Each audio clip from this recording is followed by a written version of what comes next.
Hello, everybody, and welcome to another episode of Aletihad podcast. As usual, I'm Isidora, and I will be your host today.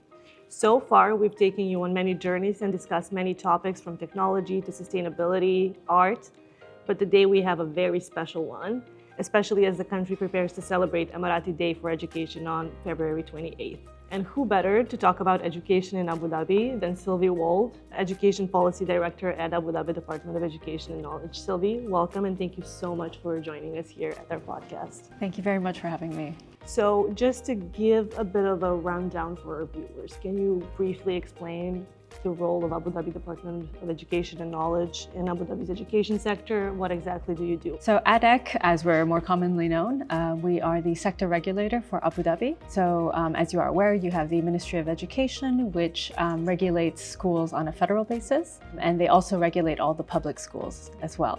So even in Abu Dhabi, the public schools are regulated by the Ministry of Education. However, ADEK, since 2005, when it was established, and 2008, there have been slight changes in mandate, but we regulate the private sector primarily, and more recently as well, the charter schools. You've been very, very busy, as I hear, and we're so excited to explore this further. So you and your team initiated this massive comprehensive overhaul of Abu Dhabi's education policies in 2021. And as a result, you came out with, I believe, 39 updated policies for private schools and 27 for early education institutions.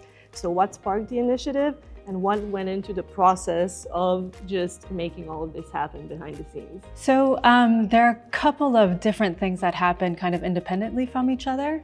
I think as a general rule, the old policies for schools dated from 2014. A couple of them had a few updates here and there, but the majority of them, kind of played out for quite some time. And I think even within ADEK, as well as from the schooling sector, they said, okay, you know what, I think there's a couple of policies that need an upgrade, a couple that are maybe obsolete that we need to consider, either removing completely.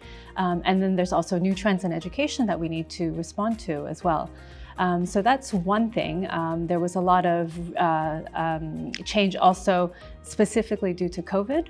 And that was one of the other main instigators, is as we were looking at how to deal with education and continuing education on site during the COVID period, there was a lot that was not being addressed in the existing policies that we needed to cater for as well.